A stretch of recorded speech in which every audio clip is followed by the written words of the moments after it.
Buenas tardes, estimados colegas. Es un gusto para mí el poder compartir con ustedes el día de hoy. En principio me van a disculpar si de repente voy a estar tosiendo un poquito, pero lamentablemente las inclemencias por ahí del tiempo y del clima pues me han afectado un poco. El día de hoy tengo a bien el poder dar inicio a lo que es un evento de suma importancia para nosotros, para nuestra profesión. El día de hoy vamos a conversar sobre esos cambios en lo que es el impuesto sobre la renta, principalmente lo relacionado con la reforma que hubo este año, con lo cual pues tenemos como invitado a un gran amigo, a un gran colega, a un expositor de primer nivel, como lo es el licenciado Eddie Pérez. Como ustedes ya lo conocerán, el licenciado Eddie Pérez es contador público auditor, es colega, pues obviamente, y pues él es socio director en lo que es una firma de nombre Grant Thornton para Guatemala, y pues ha sido conferencista y asimismo asesor tributario y financiero en diversas entidades.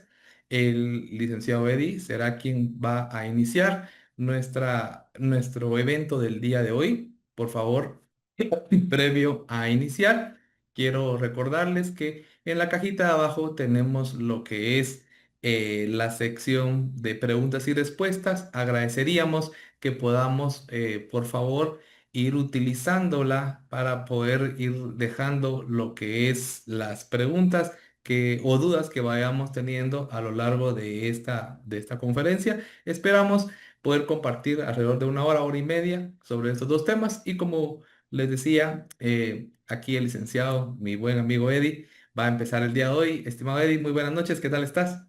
Marco, muy buenas noches, qué gusto saludarte y también pues le envío un saludo a todas las personas que nos acompañan esta noche para conversar de un tema que parecía ser sencillo, lo hablábamos fuera de micrófonos contigo, pero el tema de los cálculos de impuestos siempre genera muchas dudas y preguntas, así que el objetivo del día de hoy es repasar este decreto que finalmente ha salido, que en estricta teoría trata de buscar la protección del salario mínimo que perciben los guatemaltecos y entonces vamos a analizar lo que hoy día esta norma tiene. Muchas gracias, Eddie. Pues bienvenido, te cedo el uso de la pantalla. Aquí no hay micrófono, pero te cedo el uso de la pantalla y por favor si puedes confirmar si te es posible compartir, ya veo que sí. Muchas gracias y bienvenidos a todos. Muy buenas noches. Muchas gracias, Marco, nuevamente. Pues bueno, vamos a iniciar con este decreto que es el 13-2026. Básicamente es un decreto que pues, generó mucha expectativa, principalmente por dos temas. Primero, porque eh, tal como en otros foros yo lo he conversado, el decreto 10-2012, que entró en vigor el 1 de enero del año 2013, prácticamente estaba llegando a 13 años de vida útil. Acá en nuestro país sí no había tenido una actualización en el caso de los empleados y entonces ahí vimos digamos, cuatro grandes temas que está recogiendo este decreto. Lo primero es de alguna manera tratar de proteger, digamos, la capacidad contributiva de los contribuyentes, aunque hoy día, como lo vamos a ver un poco más adelante, eh, la deducción única que conocíamos de 48,000 quetzales se modifica tanto para el año 2026 como para el año 2027 en adelante, tratando de indexarlo a los salarios mínimos, ¿verdad? Entonces, como ustedes saben, todos los años en Guatemala, en el mes de diciembre, eh, se revisa el salario mínimo por parte del Ejecutivo, se convoca digamos, a las dos partes, a la iniciativa privada y a la parte del Estado, para que acuerden cuál debiera ser el aumento al salario mínimo y entonces lo que se está haciendo es una indexación para tratar de evitar que esa capacidad contributiva de los sectores que tienen menos ingresos, pues tengan, digamos, una carga tributaria. Cuando uno revisa, digamos, esa indexación, pues lo ve bastante bien. Sin embargo, yo en lo particular, como profesional, ya después de tantos años de estar ya, analizando estos temas, pues me quedo con una reflexión cuando entra en vigor el decreto 10-2012. Allá en ese año 2012, el salario mínimo era alrededor de 2,300, 2,400 quetzales. Eso nos daba digamos, un monto anual, por poner un ejemplo, si tomáramos los 2.400 quetzales, voy a utilizar mi calculadora en este momento, teníamos salarios anuales mínimos grabados hasta por 28.800. Y al utilizar la tabla de 48.000 quetzales o el monto fijo 48.000 quetzales, veíamos que había un techo todavía más arriba. Entonces, eso quiere decir que no solo se protegía el salario mínimo en ese momento, sino que el Estado entendía efectivamente que la canasta básica no era en aquel momento 2.400 quetzales, sino que estaba arriba. Hoy día la canasta básica en Guatemala, pues sabemos que no es una canasta básica de 4.200 o 4.100 quetzales, sino que está mucho más arriba y eso se va escalando dependiendo de la cantidad de personas dentro de una familia aquí en Guatemala. Entonces, desde mi punto de vista muy personal, yo veo bien, digamos, que se haya hecho esa indexación con los salarios mínimos. Sin embargo, desde el punto de vista de lo que ya había sido aprobado en el pasado, pues me hubiese gustado que hubiera habido una ampliación superior, no solo por los 4.100 quetzales, 4.250 quetzales que vamos a ver un poco más adelante, que sería el salario mínimo, sino que seguramente tuvo que haber sido mucho más alto. Alguien me decía, mira, ¿por qué no pensaron en un monto de 100.000 quetzales o un monto de 24 salarios mínimos?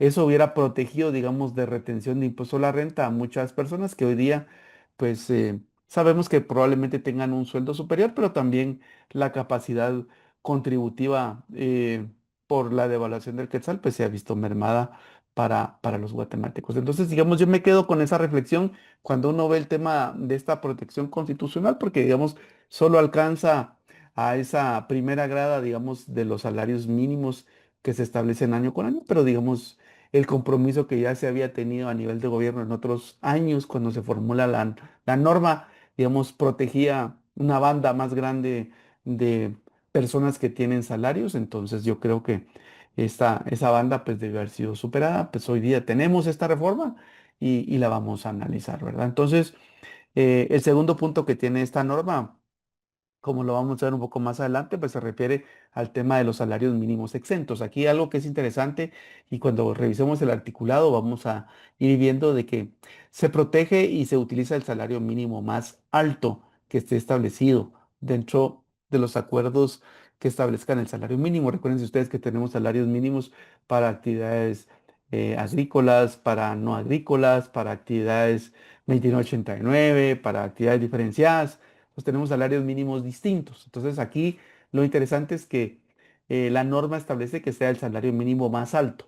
Entonces eso es bueno, ¿verdad? Porque hay alguien que esté en el sector agrícola, por ejemplo, y su salario mínimo, pues sube un poquito su salario, entonces todavía queda una brecha ahí que quedaría, digamos, protegido, ¿verdad? Luego, algo que es interesante, que la norma habla de una actualización automática.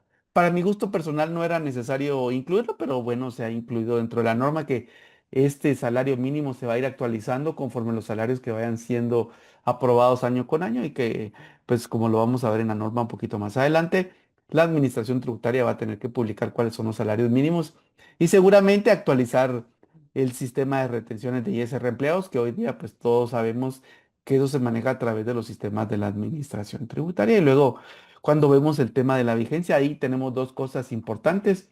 El tema de la indexación de los salarios es para a partir del año 2027 en adelante, pero para el año 2026, como lo vamos a ver, ya tenemos una reforma que entra en vigor ahora en el mes de junio. Como una de las cuestiones que hablábamos con Marco, pues que nos toca leer los artículos transitorios y hay una mejora, digamos, en la deducción única para el año 2026, donde se adhieren 3.024 quetzales a esa deducción única, perdón. Ya no serán 48.000 quetzales para el año 2026, sino que vamos a sumarle 3.024 quetzales y para este año 2026 sería una deducción única de 51.000 quetzales que entra en vigor a partir de este mes de junio. Anótenlo, por favor, porque ese es un tema que lo vamos a revisar de todas maneras en las láminas que vamos a ver más adelante, pero es una de las cosas que nos han preguntado, y hay un trabajo que hacer ahí porque tenemos que actualizar, digamos, todas las proyecciones de ISR de los empleados a los cuales, digamos, se vieron afectados con el cambio de su salario mínimo y que les veníamos haciendo retenciones de enero hasta mayo y ya en junio seguramente tenemos que hacer una actualización y lo vamos a ver un poco más adelante cómo deberá de funcionar eso. Pero digamos que con este marco, digamos, conceptual, con esas ideas macro, queremos arrancar la presentación del día de hoy. Tal como lo decía el licenciado Bautista, por favor, ustedes pueden ir dejando sus preguntas en el chat y luego al finalizar la presentación, pues vamos a proceder a revisarlas y tratar de contestar las inquietudes que ustedes tengan. En realidad esta norma tiene 5 artículos, es bastante pequeña, da algunas dudas, digamos, respecto a lo que tienen, pero digamos algo que es importante es el punto número 1, hablamos de la deducción única, ¿verdad? Dentro de ese articulado, el artículo número 2 habla de la actualización automática. Para mí no era necesario, pero la han incluido como un tema de que se va a actualizar año con año por la indexación a los salarios mínimos. El artículo número 3 se refiere al cálculo de la retención de ISR y el artículo 4 la deducción transitoria con los 3.024 quetzales que yo les mencionaba. Y luego finalmente el artículo 5 habla de cuándo entra en vigor la norma, digamos, con el tema de la indexación. Y esa indexación, como todos sabemos que por un tema del Código Tributario, si hay un cambio en la forma de cálculo, esos entran en vigor hasta el año siguiente, ¿verdad? Digamos, eso lo establece como parte de la vigencia de la ley en el tiempo. Un amigo me decía, mira, Eddie, con esa misma regla de que la indexación de los salarios mínimos entra hasta el siguiente periodo fiscal, ¿por qué estamos aceptando que los 3.024 quetzales se, digamos, se sumen a los 48.000 quetzales en el año 2026 y no estamos respetando la norma? Bueno, aquí lo interesante es que el ISR se calcula eh, por un tema de retención en forma mensual, ¿verdad? Entonces, lo que se está cambiando es el tema de la retención mensual y por esa razón la retención mensual de junio ya cambia. Entonces sí la podían cambiar, ¿verdad? Ahí viene la respuesta un poco de la preocupación que tenía ese amigo y colega que me hacía la pregunta de por qué razón. Y me decía, mira, no hay un tema ahí de que como es una norma que beneficia a los empleados, se podría tomar. Pues bueno, sí, recordemos también que las normas laborales solo pueden ser susceptibles de mejora. Entonces, como es una mejora, digamos, para los empleados, también ahí tenemos un asidero legal para llegar a pensar que esos 3.024 quetzales proceden en el año 2026. Entonces, digamos que tenemos dos cosas ahí importantes. Primero, el código tributario, digamos que nos da la luz de que cuando hay un cambio en una norma tributaria, pues entre en vigor hasta el periodo siguiente. Pero en el caso de las retenciones se van calculando mes a mes. Entonces, el periodo siguiente de una retención sería en el mes de junio, ¿verdad? No es un periodo anual. Porque las retenciones de ISR de empleados se tienen que ir liquidando mensualmente como que fueran definitivas, digamos, entre comillas. Y luego al final del año lo que se hace es la presentación de algunos gastos, por ejemplo, como gastos por seguros, el tema de la planilla de IVA. Entonces, con eso, pues los empleados a lo que tendrían derecho sería una devolución de ISR, pero digamos, no hay un cambio, digamos, ahí sustancial, ¿verdad? Pero la idea es que los empleados vayan anticipando el ISR de forma mensual y al final, durante el mes de febrero, pues si hay algo que devolverles, que se les devuelva. Pero en estricta teoría, el impuesto se debe ir liquidando mensualmente y entonces pareciera ser que el periodo es mensual, ¿verdad? A partir de una proyección. Entonces, digamos, con ese contexto también esta segunda lámina la queríamos explicar de esa manera, porque sí creíamos que era muy importante, ¿verdad? Porque si no, hace cortocircuito cuando uno comienza a hablar acerca de la aplicación de las leyes en el tiempo que establece el Código Tributario, entonces alguien podría decir, esos 3.024 quetzales no procedían a aplicarlos en el 2026 porque habría una contradicción de las normas, pero realmente no. Cuando uno ve y analiza de que por ejemplo, si un empleado se le incrementan sus ingresos, pues hay que actualizar la proyección de ISR y hacerle una retención de ISR mayor. Entonces, igual pasa con las deducciones en este sistema dinámico de retención de ISR empleados, ¿verdad? Entonces, digamos, con esa explicación creo que queda bastante claro por qué razón esos 3.024 quetzales para el año 2026 exclusivamente aplican y se tienen que empezar a computar a partir del mes eh, de junio. Entonces, ¿cómo queda la deducción única a partir del mes de junio? Queda en 51.024 quetzales, ¿verdad? Digamos que esa es la deducción única para este año. Vamos a ver un par de casos prácticos más adelante para tratar de explicarlo con números, porque a veces con letras y explicaciones a nosotros los auditores nos gustan pues también ver algunos números para tratar de ir aterrizando este tema. ¿Cómo quedan, digamos, los impactos laborales? pues digamos, para una persona que gana 4.100 quetzales, pues tenía una deducción única de 48.000 quetzales y ahora tiene una deducción única de 51.000 para este año, entonces se le va a retener cero al mes. Para alguien que gana 5.000 quetzales, tiene una deducción única de 51.000 quetzales y entonces pareciera ser que ahí también tiene em, una retención de cero. Me disculpo, tengo un tema tipográfico a nivel de la presentación y lo vamos a corregir de una vez para que ustedes no tengan ninguna falla dentro de esto, ¿verdad? Entonces, al momento de tener una deducción, digamos, de ese estilo, pues uno pues sabe que si son 5.000 quetzales mensuales, son 60.000 al año, ¿verdad? Tiene una acción única de 51.000 quetzales, pero como tiene derecho a una planilla de IVA, pues pareciera ser que digamos, su impuesto anual pareciera ser que es bastante bajo porque también hay que restar eh, el tema de las retenciones de seguro social, ¿verdad? Porque el seguro social también se puede, digamos, eh, en este caso, deducir, ¿verdad? Entonces, la deducción única para, eh, para el año 2026, entonces serían los 50.024, que esa es su deducción única, y para la deducción para el año 2026 también queda en 50.024, ¿verdad? Entonces, muy, muy interesante porque uno podría llegar a pensar entonces que si tenemos algunas retenciones y que esto va variando, ¿verdad? Entonces, mucho ojo, por favor, si tenemos unos cambios ahí importantes y yo creo que sí hay que tomarlo en consideración para verlo. ¿Cómo quedaría, digamos, el año 2027 en adelante? Y yo estoy poniendo ahí 51.027, estoy tomando el salario mínimo que tenemos en estricta teoría para este año 2026 y lo estoy tomando para el año 2027. Pero ojo, recuérdense, anoten por favor ustedes de que tienen que ver cuál es el salario mínimo aprobado en el mes de diciembre y que entra en vigor para el año 2027. Ese todavía no lo sabemos, ¿verdad? Pero normalmente se van dando incrementos, ¿verdad? Hemos ido viendo incrementos del 5%, del 10%, del 15%, ¿verdad? Que cuando ya son cantidades muy grandes, pues también tienen un impacto dentro de las compañías, pero entonces la idea es que ustedes vayan analizando esto, ¿verdad? Entonces, digamos, ¿cómo queda el cronograma, digamos, de implementación? Pues en este caso, esta ley fue publicada el 15 de mayo, entró, digamos, en vigor 8 días después de su publicación, pero algo que es muy importante, la indexación de los salarios mínimos aplica hasta el año 2027 y excepto el artículo 4 que establece la deducción única, entra en vigor en el mes siguiente, que sería en el mes de junio de este año, ¿verdad? ¿Cuáles son las acciones que deberíamos de tomar, digamos, nosotros en este momento?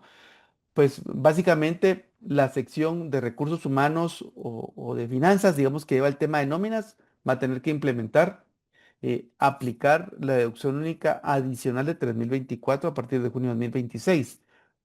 Yo hablaba con unos amigos y les decía, mira, ustedes tienen una fábrica que yo sé que tienen como 3.000 empleados, entonces hay que actualizar todas las proyecciones de ISR de esos 3.000 empleados. Y eso no se hace en 10 minutos, ¿verdad? Entonces hay que hablarle al Departamento de Recursos Humanos para que hacerlo. Eh, para los contadores, seguramente los que prestan el servicio de la planilla de IVA, aunque ahora es mucho más fácil presentarla porque únicamente se hace la confirmación a nivel del sistema de SAT y se presenta la planilla de IVA. Algo que sí es bien importante es que vamos a tener que recepcionar esas planillas de IVA que estén debidamente presentadas para que los empleados tengan derecho a ese crédito fiscal. Con el Departamento de Recursos Humanos creo que es bien importante comunicarles el cambio que podrían tener en la nómina a algunos empleados. Yo creo que en los recibos de sueldo del mes de junio habría que mostrar cuál es el efecto. Y en el caso de las empresas, yo creo que una de las acciones importantes es monitorear que todos los formularios de la SAT estén actualizados. A mí realmente me da mucha pena. No sé realmente si ya están actualizados todos los sistemas de la administración tributaria, pero sé que ellos ya deben de estar trabajando para que eso esté listo, porque recordemos que todo el tema de retenciones de ISR empleados se trabaja a través del sistema de retenciones que tiene la administración tributaria. Entonces tenemos que estar con mucho cuidado y viendo que efectivamente la retención que tengamos que hacer durante este mes de junio ya esté actualizada y esté correcta. ¿Por qué razón hablo de esto? Porque si tuviéramos que devolver dinero por retenciones hechas de más, las vamos a tener que devolver ahora durante el mes de junio, cuando se actualice la proyección de ISR por aquellas retenciones que hubiéramos hecho de más. Entonces, sí, yo creo que es importante ver esa situación. Entonces, mucho ojo, por favor, con ese tema, porque sí son acciones que tenemos que ver. Y luego vamos a entrar ya de lleno a lo que tenemos con los artículos. Aquí, básicamente, lo que tenemos es el artículo modificado, que es el artículo 72 de la ley de actualización tributaria. Básicamente, lo que estamos hablando en ese artículo 72, estamos hablando de cómo de esta modificación a ese inciso A. Y el inciso A, originalmente, lo que tenía realmente son las deducciones a las que tiene derecho un empleado. Y entonces ahí se establecía una deducción máxima de 60.000 quetzales, que estaba integrada por los primeros 48.000 quetzales, que era una deducción única sin necesidad de comprobarlos, ¿verdad? Y luego se le sumaban 12.000 quetzales de crédito fiscal de IVA que se documentaba con la planilla que presentara el empleado en el mes de enero, dentro de los primeros 10 días hábiles. Entonces, aquí algo que es bien importante es que eh, el cambio que estamos viendo y que ustedes lo ven ahí en pantalla, habla de que la deducción única va a ser hasta por el monto equivalente a 12 salarios mínimos mensuales para actividades no agrícolas, fijados por el organismo ejecutivo, incluyendo la bonificación incentivo. Mucho ojo, incluyendo la bonificación incentivo. O sea que no solo es el salario mínimo, sino que hay que sumarle la bonificación incentiva. Y aquí viene lo importante. La bonificación incentivo establecida en el decreto 37-2001. ¿Cuál es la bonificación incentivo establecida en el decreto 37-2001? Son los 250 quetzales. Por ejemplo, y ahí yo creo que vamos a resolver una de las incógnitas que Marco planteaba al inicio dentro del afiche de esta presentación, y es qué pasa con aquellas personas que tengan una bonificación incentivo, pues, no sé, digamos tienen un salario mínimo de 4.100 quetzales y una bonificación incentivo de otros 4.000 quetzales. Pues bueno, aquí digamos que la deducción única no va a ser por los 4.000 quetzales, por esa bonificación incentivo, sino que solo hasta por 250 quetzales, ¿verdad? Entonces, por favor, anótenlo ahí porque sí, claramente la ley está estableciendo, digamos, esta modificación y luego habla de la planilla que podrá acreditarse, ¿verdad? Por el impuesto al valor agregado pagado en gastos personales derivados de la compra de bienes o adquisición de servicios durante el periodo de liquidación definitiva anual. Entonces, por favor, esa parte para mí es muy importante porque hay que presentar esa planilla de IVA que ahora con el sistema de FEL que manejamos y con las modificaciones que ha hecho la administración tributaria, pues uno entra a su agencia virtual, carga la planilla, la revisa y simplemente le da enter y pues ya queda validada, ¿verdad? Entonces ya se genera la planilla, entonces ya ese documento ya se puede presentar al patrono. Ya no nos toca, como ocurría hace muchos años, estar tecleando las facturas para poder eh, calcular cuánto era nuestro IVA y luego mandarla a la administración tributaria. Ahora, pero sí, mucho ojo, para tener derecho a esos 12.000 quetzales, sí tenemos que hacer esa presentación y luego eh, se establece pues que la planilla de IVA tiene que presentarse en los primeros 10 días hábiles del mes de enero de cada año, ¿verdad? Siempre es muy importante que se presente la planilla del IVA. ¿Qué pasa si yo no la presento dentro de esos primeros 10 días hábiles? Pierdo el derecho de esa deducción, ¿verdad? La sanción es esa, ¿verdad? Si yo no ejerzo mi derecho durante esos primeros 10 días hábiles, lo pierdo, ¿verdad? No tiene multa por presentación extemporánea, ¿verdad? No lo tiene la ley, no lo tiene previsto, digamos, es muy severa, digamos, la norma en ese estilo, pero bueno, hay que tener cuidado y lo que establece aquí la norma es que va a tener que hacerse una conciliación de las retenciones efectuadas con la liquidación o declaración definitiva que presente el trabajador. Entonces, mucho ojo porque si la declaración definitiva, pues ahí normalmente la hace la empresa, digamos, no la hace el trabajador, pero sí hay que presentar esos documentos para que eh, se pueda, digamos, tomar esa deducción. Y aquí algo que es muy importante, si ustedes se dan cuenta, dice que para efectos del cálculo previsto en el párrafo anterior, se tomará como referencia el salario mínimo mensual no agrícola. incluyendo la bonificación de incentivo vigente del 1 de enero del periodo fiscal correspondiente. En caso de que existan distintos salarios mínimos aplicables por circunscripción económica, que es lo que hemos estado hablando, digamos, hay salarios mínimos para el 2189, también para personas, digamos, o para operaciones o para departamentos al interior de la República, pues se va a tomar la base mayor, ¿verdad? Aquí dice que sí, se va a tomar para la base del cálculo aquel que resulte en el monto más alto. Entonces aquí, digamos, no sé, yo voy a hablar en forma general, pero pensemos que el salario mínimo para la maquila es de 3.800 quetzales o 3.900 quetzales, pero para la parte no agrícola son 4.100 quetzales más los 250, entonces al final nos queda con un monto mayor, tomamos el monto mayor, ¿verdad? Eso es bien importante, por favor anótenlo ahí. Yo creo que sí, sí es relevante porque han habido muchas preguntas sobre este tema de cómo manejarlo, qué salario mínimo voy a tomar. Yo estoy en el interior de la República y aquí el salario mínimo diferenciado es más bajo. Ah, bueno, la ley dice que puedo tomar como deducción única el salario más alto, ¿verdad? Entonces, por favor, anotemos eso ahí. Yo creo que es algo bastante importante porque no estábamos acostumbrados a ese tipo de, de deducciones. Entonces, ¿cuáles serían, digamos, los comentarios de este primer artículo? Primero, pues, la deducción única que tenemos ahora es dinámica, ¿verdad? O sea, ya no es fija, ¿verdad? Y va a cambiar año con año. Incluye la bonificación incentivo de 250 quetzales, ¿verdad? No incluye una bonificación incentivo arriba. Insisto, si alguien tiene salario mínimo de 4.100 quetzales más una bonificación incentivo de 4.000 quetzales, entonces la deducción que él va a poder tomar no son son su salario mínimo más 250 quetzales, no los 4.000 que tiene de bonificación incentivo ese trabajador. Entonces, por favor, anótenlo, porque ese es un tema muy importante, ¿verdad? Y luego, pues el tema de la planilla de IVA, pues sí, sí se requieren, ¿verdad? Digamos que se presenten las facturas, ¿verdad? Porque no se presentan las facturas ¿verdad? Al patrono, ¿verdad? Pero sí es importante de que se presenten esas facturas, que se tome de base lo que tenemos hoy día. em,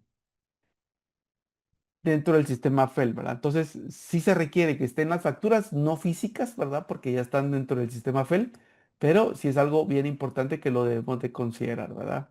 Entonces, pasemos ahora al artículo 2. Pareciera ser que todo va bastante bien. El artículo 2 lo que tiene realmente es la actualización automática. O sea, ¿cómo vamos a manejar esto año con año? O sea, vamos a tomar para el año 2027 cuáles son los salarios. Entonces, aquí lo que dice es que eh, esto se va a actualizar de pleno derecho. Yo siento que no había necesidad de decirlo porque ya el artículo anterior lo tenía. Y luego lo que está descansando, digamos, o imponiéndole una obligación a la administración tributaria es que eh, debe de hacerse, digamos, esa publicación de los nuevos valores de la deducción y el crédito de retención en un plazo no mayor de 5 días hábiles. ¿Por qué razón? Porque, digamos, esto quiere decir que en los primeros 5 días del mes de enero la SAT va a salir publicando cuál es la deducción única para el año 2027, por ejemplo, ya indexada, y se supone que esa deducción única la administración tributaria ya la tiene que tener tecleada, como lo podríamos decir coloquialmente, dentro del sistema de retenciones, ¿verdad? Pero sí, mucho ojo, porque tienen que actualizarse todos los formularios de retención y liquidación del impuesto para asegurar que el cumplimiento de esta disposición se logre, ¿verdad? Aquí se le está dando una orden a la administración tributaria que tiene que tener actualizados los sistemas, ¿verdad? Entonces, mucho ojo, vamos a ver. Vamos a esperar cómo funciona eso en el año 2027. Eso todavía no ocurre para este año, ¿verdad? De esa actualización automática que podemos estar teniendo. Entonces, básicamente, pues tenemos esa actualización de pleno derecho, ¿verdad? Digamos, no necesitamos que se haga algo adicional.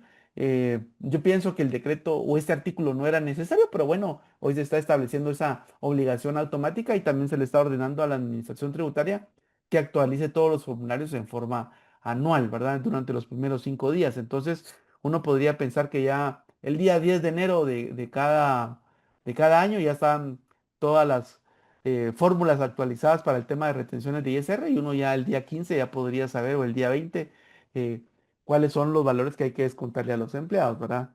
Entonces, básicamente, yo diría, no hay necesidad, digamos, de estar emitiendo decretos todos los años para actualizar esta tabla esta tabla automática de indexación, sino que básicamente con este artículo lo que se recalca, digamos, de alguna manera es que se puedan hacer esas actualizaciones en forma automática. Y luego el artículo número 3 lo que establece es el tema del cálculo de la retención de ISR. Básicamente lo que se está hablando aquí es que al principio de cada año o inicio de la relación laboral, el patrono tiene que hacer la proyección de la renta neta anual del trabajador. Esto ya lo hacíamos el día de hoy, entonces a mí me parece que solo es un tema que se refuerza y luego dice que también podemos restar los gastos personales y el monto de las cuotas estimadas por concepto de pagos al Instituto Guatemalteco de Seguridad Social. O sea, podemos restar todo lo de X que vayamos a pagar durante el año, aquellas retenciones también al Instituto de Previsión Militar y al Estado por concepto de cuotas a regímenes de previsión social. Entonces, ese tipo de retenciones sí lo podemos hacer a nivel de la proyección, ¿verdad? O al inicio de la relación laboral, ¿verdad? Y al valor que se obtenga, pues se le va a aplicar el tipo impositivo. Recordemos que el tipo impositivo es la tarifa, ¿verdad? No es el de... Alguien decía hace muchos años que el tipo impositivo se refería a aquellos auditores que llegaban. No, el tipo impositivo es la tasa de retención y es la tasa ya sea del 5% hasta 300.000 quetzales y arriba de 300.000 quetzales se paga el 7%, ¿verdad? Entonces, así es como cómo funciona esta ordenanza que tenemos en este artículo número 3. Y entonces uno podría decir que la proyección anual es única, pero recordemos también que si hay cambios en los valores que están teniendo los empleados, mi recomendación es que se actualice la retención de ISR para no tener un impacto al final del año. Y la deducción vigente automática, que es la del artículo 1272 bis, perdón, pues se va a ir actualizando en forma anual, ¿verdad? Entonces, la fórmula básicamente lo que dice son ingresos menos deducciones, pues, nos va a dar la renta neta y luego eso lo multiplicamos por el 5% si es que es algo menor de 300.000 quetzales. Y luego eso es el ISR anual y lo dividimos dentro de 12 para que nos dé la retención mensual que teóricamente deberíamos estar restando. Entonces, mucho ojo con esto, por favor. A pesar que es un tema bastante, bastante sencillo, pues siempre genera como muchas preguntas. Y luego el artículo 4 que es uno de los transitorios, aquí es donde viene el tema de los 3.024 quetzales. Aquí se establece una deducción ordinaria, ¿verdad? Adicional para los trabajadores, ¿verdad? De 3.024 quetzales, que no hay necesidad de comprobación alguna. eh, que es adicional a las deducciones contempladas en el artículo 72 de la Ley de Actualización Tributaria. Entonces, ¿qué sucede? Es que, digamos, para este año eh, 2026, entonces se va a sumar estos 3.024 quetzales. Y aquí, digamos, la modificación uno dice, bueno, pero no se modificó la ley con la indexación. Entonces, para evitar, digamos, ese cruce o ese cortocircuito, pues la ley, digamos, vamos a verlo un poco más adelante, si tiene digamos, una forma de ordenamiento de cómo entran en vigor cada uno de estos artículos. Ya lo hemos explicado, pero lo vamos a ver un poquito más adelante. Pero ¿qué sucede con este artículo 4? Entonces, para este año 2026 tenemos estos 3.024 quetzales adicionales como beneficio para los empleados, ¿verdad? ¿Por qué razón? Porque lo que se está tratando de hacer es subir de 48 a 51.024 quetzales para este año 2026 y con eso pues la verdad es de que se protege a los salarios mínimos, ¿verdad? Digamos, esa es la idea, ¿verdad? Esta suma de 3.024 no reemplaza a los 48.000, sino que se adhiere, ¿verdad? Entonces, la deducción única para el año 2026 queda en 59.024 acumulados, digamos que ese es el valor que vamos a tomar. El artículo 5 habla de la vigencia y es algo bien importante porque dice que el presente decreto entra en vigor 8 días después de su publicación en el diario oficial. Dice los artículos 4 entrará en vigencia en el mes siguiente de su publicación en el diario oficial. Entonces el artículo 4 que es el que acabamos de ver de los 3.024 quetzales, entra en vigor ahorita en el mes de junio.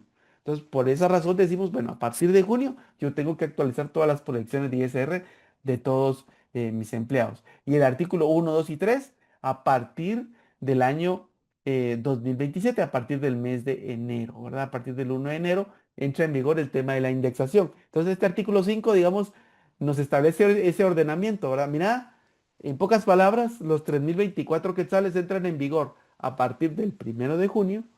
Luego, el resto de artículos que ya hemos platicado entran en vigor a partir del 1 de enero del año 2027 hacia futuro, digamos. Ahí recordemos que estas son normas que rigen hacia el futuro y no tienen, digamos, una pérdida de vigencia. Alguien me decía, ¿y los 3024 quetzales también se quedan de por vida? No, no, no. Esos mueren el 31 de diciembre del año 2026 y a partir del 1 de enero del año 2027 tenemos una nueva fórmula del cálculo de la deducción única, ¿verdad? Entonces, por favor, anoten eso. Yo creo que es muy importante. Es un tema eminentemente técnico, pero yo creo que era importante comentarlo, ¿verdad? Entonces, esta vigencia prácticamente es escalonada, ¿verdad? O sea, no es una vigencia de artículos uno por uno, sino que tenemos grupos, si lo quisiéramos llamar de alguna manera, ¿verdad? O sea, el artículo 4 está, digamos, encendido a partir del año, digamos, todo el decreto está encendido 8 días después de su publicación, pero solo el artículo 4 entra en vigor en junio, ¿verdad? Y el artículo uno, 2 y 3 hasta el 1 de enero del año 2027. ¿Cuál es uno de los impactos importantes? Es que ya en junio, que sería el siguiente mes, tenemos que tomar los 3024 quetzales y por favor, yo sí insisto, eh, para los que tienen empresas donde hay muchas fábricas, donde hay muchos trabajadores, hay que hacer ese trabajo de carpintería. Para los que proveen ese servicio de asesoría en el tema de nóminas, habrá que hacer el cambio ahora durante el mes de junio, pero hay que estar preparados porque hay que estar constantemente viendo que los sistemas de la SAT ya estén actualizados, ¿verdad? Y luego ya no va a haber más reformas, digamos, ya no se prevé de momento algo. Insisto, para mí, pues me gusta que se haya protegido el salario mínimo, pero creo de que hizo falta, ¿verdad? Creo que se pudo haber hecho mucho más grande la deducción única porque para el año 2012, digamos, se protegía no solo el salario mínimo, sino varias capas adicionales, hasta 4000 quetzales, si uno lo quisiera ver de alguna manera, digamos, en números redondos. Y el salario mínimo en el año 2012 eran solo 2300, 2400 quetzales, si no me falla la memoria. Pero hoy día por lo menos tenemos ese mínimo, digamos, de protección del salario mínimo, pero yo creo que sí, muchos trabajadores podrían haberse visto beneficiados con una no retención de ISR si se hubiera respetado, digamos, el tema realmente de capacidad de pago, porque recordemos que también las personas, digamos, digamos, con salarios más bajos, también su capacidad contributiva es mucho más bajo. Ya pagan hoy IVA, ya pagan cuotas de seguridad social, entonces yo creo que se pudo haber ampliado, digamos, esa banda para no dejarlo tan bajo, ¿verdad? Vamos a ver aquí un caso práctico, digamos, de transición.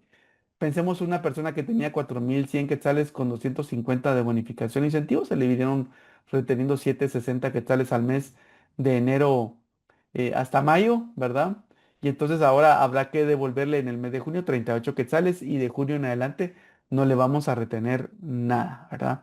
No le vamos a retener nada porque prácticamente con la deducción única de 51.024 quetzales más las cuotas de seguridad social, pues básicamente en vez de tener renta imponible, lo que tiene es una pérdida fiscal. Entonces, digamos, queda bastante bien, ¿verdad? Recuérdense que el tema del aguinaldo y bono 14 no los incluimos porque son exentos, ¿verdad? Si los incluimos dentro de la renta bruta, hay que restarlo después como deducciones, ¿verdad? Entonces, digamos, ahí yo quiero quedar bastante claro de que en este cálculo no lo tenemos, pero si lo quisiéramos incluir, lo podemos adicionar como renta bruta y luego ponerlo como renta exenta, ¿verdad? Entonces, por favor, mucho ojo con eso, porque si en este caso práctico que ustedes están viendo aquí, digamos a alguien que se le hubieran retenido 760 quetzales al mes, pues hay que devolverle sus 38 quetzales ahora en el mes de junio cuando se haga la reproyección o la actualización de esa proyección de ISR empleados. Luego tenemos aquí en pantalla el caso número 2 para un empleado nuevo, digamos que contratamos a partir del mes de junio. Aquí él gana 4200 quetzales más 250 de bonificación e incentivo. Entonces, si nos damos cuenta, tiene 51.000 quetzales con 24 de deducción única y adicionalmente tiene pues las retenciones de X proyectadas de 2.434 y eso nos deja básicamente con una renta neta, entre comillas, negativa de 58.32 y eso nos da un ISR mensual a retener de cero, ¿verdad? O sea, aquí esos 4.500 quetzales que él está cobrando, digamos, se ven protegidos todavía porque tiene una deducción única más alta y tiene también sus deducciones por seguro social, ¿verdad? Entonces, también es un caso interesante a tomarlo en cuenta. Y luego tenemos, eh, para el año 2027, ¿cómo quedaría esto? Pensemos en alguien que gana 4.500 quetzales más bonificación e incentivo de 250, tiene un ingreso anual de 57.000 quetzales redondos grabables, ¿verdad? No incluimos el aguinaldo del bono 14. En este caso tendría una deducción única de 12 salarios mínimos, que serían 50.027. Aquí yo estoy haciendo el cálculo con el salario del año 2026. Pero ustedes, cuando ya lleguemos al año 2027, van a tener que actualizar esa tabla, seguramente subirá un poco. Tiene retenciones de X por 2.608 y una renta neta de 3.364. El ISR antes que tiene era de 168 quetzales, pero ahora el ISR que le resultaría, digamos, sería de 14.02 en forma mensual, ¿verdad? Eso es lo que él debería de pagar. Como resultado final de su retención de ISR, que realmente es una retención bastante baja, pero ¿por qué se ve, digamos, mejorada su retención de ISR? Porque básicamente lo que estamos viendo es que él va a tener derecho a poder deducir una deducción única más alta, ¿verdad? Aquí no estamos tomando el tema de la planilla de IVA, porque la planilla de IVA solo es hasta el final, cuando ya documentos presentados a la administración tributaria. Entonces, básicamente, cuando uno habla de esta reforma que hemos estado platicando durante estos ya casi 45 minutos, pues uno podría llegar a pensar entonces que sí es cierto que protege los salarios mínimos, hay una capacidad contributiva real que se protege. A mí me hubiera gustado, insisto, que la banda hubiera sido un poco más alta para que fuera equitativa a lo que pasaba en el año 2012. Eh, Vamos a tener ya una indexación a los salarios mínimos, ya hay una, digamos, actualización automática sin necesidad de más decretos y la actualización es permanente a partir del año 2027 en adelante. Para el año 2026 lo que tenemos es 3.024 quetzales adicionales, así que esto es lo que tenemos, digamos, como con un decreto bastante pequeño, pero yo creo que se generan muchas preguntas, ¿verdad? Así que... de mi parte, esto es lo que queríamos presentarles esta noche y entonces ahora pues quedo a expensas de revisar las preguntas que ustedes tengan pues de este análisis que hemos hecho rápidamente de esta normativa. No sé si las logras ver, mi estimado Eddie, o te las voy leyendo.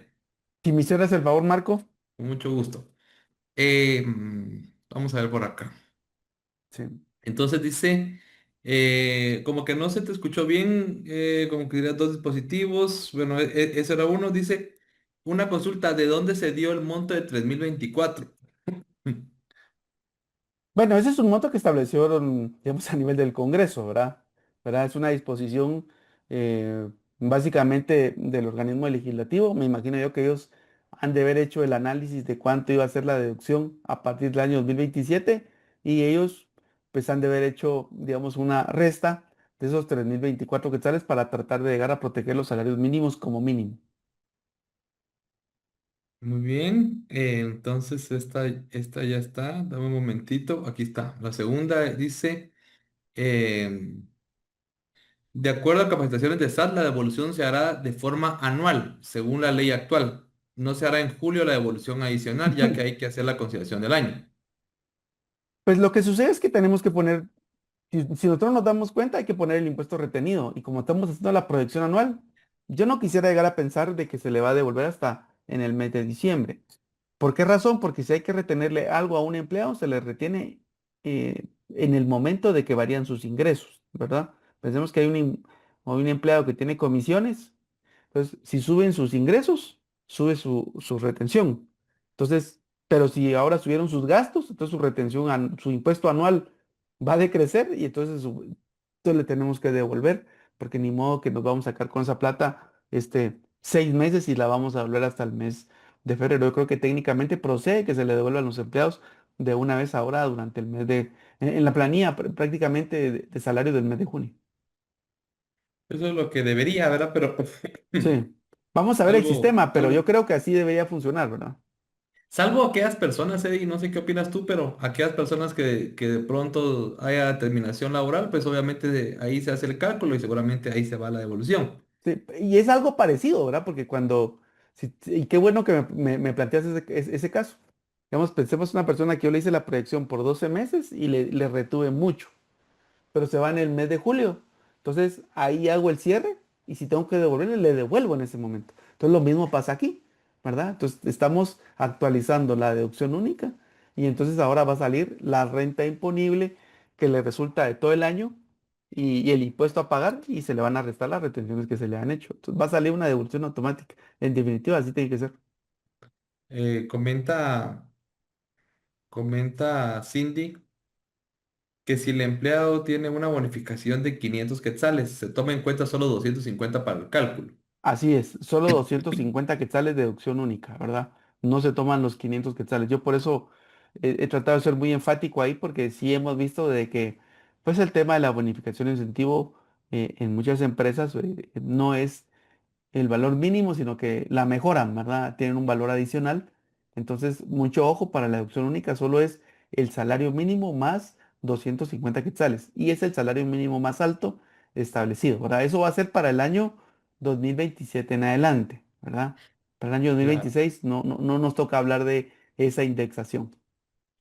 Mira esta pregunta tan interesante. Dice, ¿qué pasa con un patrono cuya totalidad de empleados gana el salario mínimo? Al hacer el nuevo cálculo, a nadie se le retendrá, pero lo que se les descontó de enero a mayo, si se les devuelve, ya no habrá de dónde rebajarlo. No, lo que pasa es que esas se rebajan también de las otras retenciones, ¿verdad? Recordemos que así es como se maneja, ¿verdad?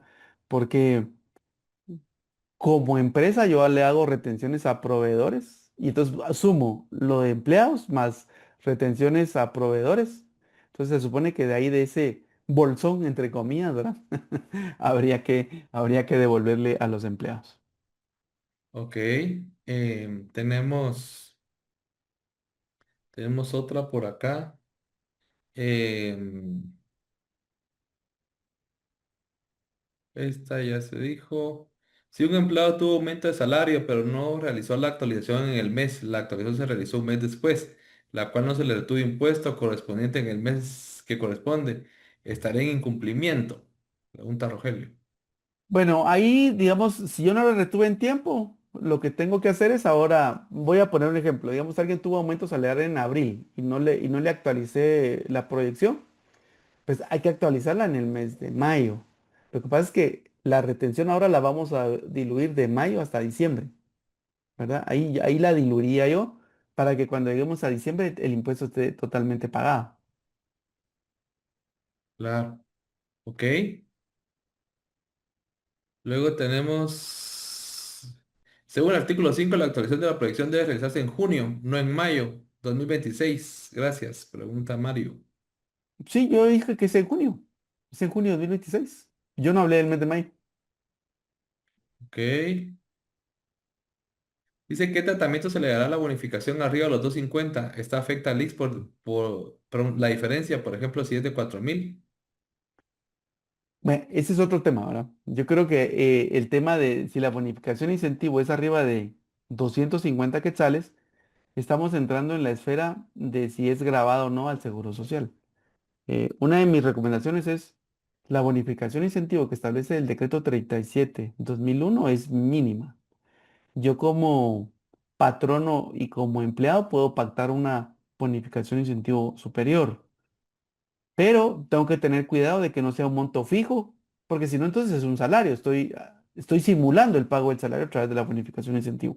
Entonces, recordemos que la bonificación incentivo está supeditada a temas de productividad. Entonces, si yo logro demostrar que está supeditada a temas de productividad y que tiene esa variabilidad mes con mes y que está sujeta a esas evaluaciones y está sustentada desde el reglamento interior de trabajo, desde los contratos de trabajo, están las evaluaciones mensuales y está debidamente contabilizada y tiene todos los requerimientos específicos, pues seguiría siendo una bonificación incentivo no sujeta al pago de seguro social. Pero si no tiene todo ese andamiaje de por medio, yo sí veo que tiene un riesgo muy alto de que el seguro social cuando le encuentre diga que tenía que pagar seguro social y como no pagó seguro social sería gasto no deducible porque era un salario. Entonces hay que tener mucho cuidado con ese tema de la bonificación incentivo para tratar de mantenerla en la esfera de bonificación incentivo. Porque si no, fácilmente, digamos, tenemos ese cambio de dirección que la podrían inclinar a tratarse como salario. Totalmente. Preguntaba alguien aquí respecto a que las personas que ganan más del mínimo, el único beneficio sería que subiría el techo en mínimo. Así es. Digamos, alguien gana 6.000 quetzales y le están haciendo una retención mayor porque tenía solo una acción única de 48.000, pues ahora tiene 3.024 quetzales en automático, ¿verdad? Para este año 2026. O sea, sí hay un beneficio también para las otras capas. Como mínimo, ahí sí que valga la redundancia, como mínimo los salarios mínimos están protegidos, pero también los otros logran, digamos, beneficiarse de esta, digamos, de esta escalada en cuanto a la deducción única, que para mi gusto personal debió haber sido más alto, ¿verdad? Yo enfatizo eso. Me hubiera gustado que hubieran sido 24 salarios mínimos o 20 salarios mínimos, ¿verdad? Para que fuera Claro. equitativo a lo que tuvimos en el año 2012. Dice, si el formulario de Claraguate interno en la agencia virtual lo permite, si no, ¿cómo se devolvería? Pues ojalá, esperemos que la gente de la administración tributaria trabaje rápidamente en eso. Sabemos que pues ellos tienen un, digamos, un sistema bastante ágil y gente muy buena trabajando en esto. Entonces, esperemos que los formularios estén listos, por lo menos de aquí al 15 de, de al 15 de junio, ¿verdad? Con ese tipo de modificaciones, porque si no vamos a quedar de manos atados, digamos, con este tipo de cosas, porque hoy día el sistema de retenciones se lleva directamente a través de ellos. Y dos preguntas que van por la misma línea. Dice que si la deducción de 3.024 es aplicable solo a los salarios mínimos o también a todos. No, es aplicable a todos los empleados, pues, ¿verdad? Entonces todos nos vamos a ver beneficiados. Todos los que tengamos un salario de 5.000 quetzales, de 8.000 quetzales, de 6.000 quetzales, nos vemos beneficiados con esos 3.000 quetzales de incremento para los salarios mínimos. Lo que pasa es que, digamos, en principio se protege el salario mínimo, pero al subir esa banda o ese monto de 48.000 a 51.000 quetzales, pues también tienen un beneficio aquellos empleados que sería el 5% sobre los 3.024, ¿verdad? Entonces, digamos que es una cantidad baja, pero bueno, estamos hablando vamos a ver, voy a hacer cálculo de una vez aquí con mi calculadora, de 151 quetzales al año, ¿verdad? Bueno, que ya sirve por lo menos para el combustible de la semana, ¿verdad? O de un par de días, Súper. Y o regular. dice que si el excedente o regular, ahora con E10, si el excedente de los 250, si es un monto fijo, ¿cómo se podría respaldar para que sea por productividad? ¿Existe alguna forma o proceso? No, no, no hay proceso. Si es un monto fijo, es un salario, pues. Entonces ahí sí cuidado con esa parte, ¿verdad? De pronto, ahí quisiera agregar algo yo sin el Sí, ánimo sí, sí, sí, sí, claro. de contradecir. De pronto, creo que es importante en principio que se configuren tres aspectos. Lo primero que en el contrato laboral sí lo establezca, que la bonificación es superior a 250. Segundo, que de pronto exista un documento en el que se establezcan las métricas. Si la persona cumplió siempre con su parámetro de eficiencia y productividad, pues cumplió, innegablemente, Claro, ¿sí? claro. Y por ende, ese documento debe estar firmado por las dos partes, ¿verdad? Y que haya una calificación, o sea, que sí se establezcan qué parámetros son los que debe cumplir, en este caso, el colaborador, ¿verdad? Algo que quería agregar, No, pero, pues pero es que, pero vos tenés razón, Marco. Pero lo que pasa es que si yo no tengo esa documentación y solo tengo el monto fijo, entonces es parte del salario. tengo ¿Verdad? ese riesgo, Entonces, ¿verdad? Entonces, y coincido totalmente contigo de que eh, tener ese andamiaje es lo que necesitamos, ¿no? listo. Dice alguien que compartía la opinión que la devolución se debe hacer al finalizar el año 2026 debido al corte de la planilla y se dará como resultado que existe devolución y o superior. ¿Ok? Em, Dice William, tengo tres empleados y ganan salario mínimo. ¿De dónde saldrían los fondos para devolverles si ya no tengo de dónde retenerles? No se Sí, puede juntar con las retenciones de apruebo porque están separados los formularios. sí. Bueno, digamos, si no hubiera, pero digamos que esa es esa es una política a nivel de formularios que la administración tributaria está teniendo. Digamos que quiere que los 10 empleados se vaya por un lado, aunque la ley no lo dice así, ¿verdad? La ley no lo dice así. eh, en la práctica se está llevando de esa manera. Si no fuera de esa forma, entonces va a tener que salir al final de todas las demás retenciones de 10 empleados, ¿verdad? Claro, Entonces va a tener que hacerse la retención. Recordemos que las devoluciones, pensando que llegáramos a tener el mismo ejemplo, eh, cuando llegamos al mes de enero del otro año, el mes de febrero del otro año, ahí le tendríamos que devolver a las personas si no tuviéramos, digamos, si SAT nos obligara a no devolver durante el mes de junio. Entonces yo creo que sí es importante hacer ese énfasis que legalmente la proyección hay que actualizarla en este momento, ¿verdad? Y así va a ser, ¿verdad? Porque si suben los ingresos, hay que actualizar la proyección. Ahora, subieron los gastos, hay que actualizar la proyección, ¿verdad? Entonces, así es, pues, o sea, es la misma mecánica. y por último dice Juan Pablo, hay empresas que ante el IX reportan el mínimo y ante la SAT el salario total. ¿Es correcto? ¿Tiene sustento legal? No, no, eso no tiene sustento legal. Yo creo que más bien ahí tienen un problema las empresas porque el salario que no pagó Seguro Social sería no deducible, ¿verdad? Si yo estoy reportando 4.100 ante el Seguro Social y ante la SAT reporto 10.000 quetzales de salario, entonces tendría ahí eh, casi 6.000 quetzales de salarios que no pagaron Seguro Social y serían no deducibles. Entonces, ahí, digamos, el problema que se le vuelve al patrono es que pierde el 25% de ISR de ese salario y no se quita el problema del 17.50 ante el Seguro Social. Entonces, se le convierte en un problema de un 42%, ¿verdad?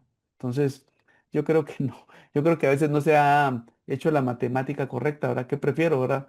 Pagar el 12% o tener o meterme a un problema de 42%. Claro. Tal vez ahí solo para recalcar, si existe el andamiaje, como lo explicamos hace un momentito, y declara su bonificación e incentivo en la casilla correspondiente, pues no debería tener inconveniente con tema de SAT, pero debe existir, pues obviamente todos esos aspectos formales que se deben de cumplir. Pues bien, entonces, gracias Eddie, hemos cubierto este primer tema y pues me gustaría, antes de pasar al otro tema, que les comentemos aquí a los colegas las buenas noticias. Voy a compartir un poco la pantalla solo para poner en contexto a quienes no nos acompañaron, por ejemplo, hace ya que un poquito más de 2 semanas. Si ustedes se recordarán, mis estimados colegas y amigos, que ante la publicación de lo que fue la resolución de SAT 589-2026, aplicable en este caso a nosotros contadores y auditores, pues se hizo un análisis, tuvimos de invitado al licenciado Ovidio Orellana. En esa oportunidad llegamos a algunas conclusiones, varias de ellas pues obviamente están colgadas en nuestra página ahí de Facebook. Y pues hemos logrado, incluyendo el apoyo de este evento, pues ya completar lo que son casi los gastos de lo que es la acción de inconstitucionalidad. Esperamos que ya sea presentada, Dios mediante, el próximo lunes, que quizá pueda ser el sábado, porque para eso no hay horarios, pero no más tarde, no más tarde el lunes esa acción va a estar presentada. Esperamos pues que surta el efecto que corresponda y pues obviamente que las entidades, en este caso la misión tributaria que fue quien emitió dicha resolución, pues en la medida de lo que concierne, ¿verdad? De atrás a esa disposición y pues por ende recuperemos nosotros todavía durante este mes de junio, esperemos que nos den esa acción provisional, pues que no tengamos ese estrés. Yo por ahí veo varios comentarios, varios chats que comentan algunos colegas. Me estoy metiendo a todos los YouTube de la SAT, estoy preguntando, estoy dejando grabado para evidenciar que sí me estoy capacitando y similar. Pues enhorabuena porque el conocimiento siempre es muy bueno. Sin embargo, pues existen aspectos legales que se deben de cumplir y en este caso, pues consideramos que no todo lo que ahí se publicó, pues corresponde. Entonces, pues obviamente la acción, Dios mediante, les vamos a estar compartiendo el próximo lunes cuando ya esté presentada y los vamos a tener actualizados. Entonces, esa es parte de la buena noticia. De pronto, lo otro que nos va quedando va a ser seguramente el análisis de lo que vamos a tratar en los próximos, perdón, en los próximos minutos. Ahorita voy a compartir mi pantalla y vamos a entrar de lleno a lo que es, en este caso, el tema de tendencia del día de hoy, que es esas reformas en lo que es la nueva ley de lavado de dinero, esas reformas a lo que es la ley integral para la prevención de lo que es el lavado de dinero. Quiero comentarles que como esto es bastante reciente, inicialmente en el texto, eh, del anuncio original pues no había sido aprobado. Estábamos pues obviamente comparando un poco lo que tenía la iniciativa y similar. Ahora que ya es el decreto 15/2016 que cabe mencionar de que no está publicado todavía en el diario oficial, pues ya tenemos un poco más de certeza de qué es lo que realmente nos puede impactar a nosotros. Cabe mencionar pues que hice unos extractos de lo que es la ley y hago la aclaración de que lo que van a ver en pantalla es únicamente para efectos didácticos, no sustituye en este caso la consulta de lo que es la legislación aplicable y por ende cualquier criterio que nosotros podamos compartir en este foro, pues es susceptible a que que pueda ser distinto a la apreciación que tengan las autoridades competentes, ¿sí? Y si tienen alguna duda o comentario, por acá abajito está la dirección de correo capacitaciones@baslo.net. Entrando en materia para los próximos 45 minutos que vamos a tratar de conversar sobre esto, Em, el anuncio o el flyer informativo era bastante específico, ¿sí? Es el impacto en el ejercicio de nosotros los contadores públicos y auditores en esas reformas que están contenidas en esta ley integral para la prevención y represión de lo que es el lavado de dinero y otros activos, ¿sí? ¿A quién les aplica la ley? Aquí voy a tratar de hacer una referencia muy puntual, porque de lo que vamos a ir conversando no nos podemos perder en qué escenario estamos. Me van a disculpar nuevamente por el tema de la tos, pero no se quiere quitar esos virus de ahora. En principio, nos va a aplicar a lo que somos los profesionales liberales, que ejercemos nuestra profesión liberalmente, que somos independientes, a los contadores y auditores, así dice en este caso este decreto 15/2026. Adicionalmente, tiene alcance para los profesionales asociados. Recordemos que muchas veces nosotros no trabajamos de forma unipersonal, sino que nos hacemos acompañar de algún otro socio. Por ejemplo, habemos algunos que nos asociamos con otro profesional porque alguien ve contabilidad, alguien ve auditoría, ¿sí? Entonces, a los profesionales también asociados. Y yo dejo del lado derecho algo muy importante, es a las entidades, a los comerciantes, a las empresas que prestan servicios, ¿sí? Recordemos que eh, los profesionales liberales no somos comerciantes, ¿sí? Para efectos y tal cual lo establece en este caso nuestra legislación mercantil, lo que establece el Código de Comercio. Y en este caso, los profesionales asociados, algunos acogemos la figura de la sociedad civil lucrativa, ¿sí? Entonces, por ejemplo, habemos algunos que somos Bautista López y asociados, por ejemplo. Bautista, te le digo, Méndez y asociados, por ejemplo. Sociedad civil. Hay una asociación ahí de dos profesionales donde pues trabajamos a través de la sociedad civil y algunos otros nos fuimos un poco más allá. ¿Y qué es lo que sucede? Que a través de sociedades anónimas prestamos servicios. Entonces ahí tenemos socios. Es distinto un asociado a un socio mercantil, ¿sí? Entonces, ¿a quiénes aplica la ley? A estas tres modalidades. Sin embargo, hay diferencias sustanciales poder reportar o no. Recordemos que esta ley tiene como objetivo el que nosotros los profesionales seamos un instrumento para lograr el objetivo, ¿sí? Esta ley, si bien es cierto, fue aprobada, pues lleva su curso correspondiente para lo que es la sanción presidencial y la aprobación y la publicación y similar. Y por ende, esta ley va a cobrar vigencia 3 meses después, en este caso, de su publicación en el diario oficial. Quiere decir de que si, por ejemplo, sale el primero de julio, vamos a contar 3 meses y a partir de ahí va a entrar en vigencia. Y la misma legislación establece que en un plazo máximo de 6 meses a partir de la entrada en vigencia de la ley, o sea, 6 meses después, como máximo de los 3 meses en los que va a entrar en vigencia, pues va a tener el plazo, en este caso la Intendencia, la IBE de verificación especial, de poder presentar el reglamento de esta ley y someterlo a consideración, pues obviamente del presidente para su sanción y publicación, ¿sí? Entonces, vuelvo a repetir, por favor, centrémonos ahorita en que vamos a ser personas obligadas, los profesionales independientes, ¿sí? Los que nos asociemos con, aunque la ley específicamente no establece que es a través de la sociedad civil, ¿sí? Pero pues debemos de ser conocedores de la ley y también a las entidades, los comerciantes que presten cierto tipo de servicios.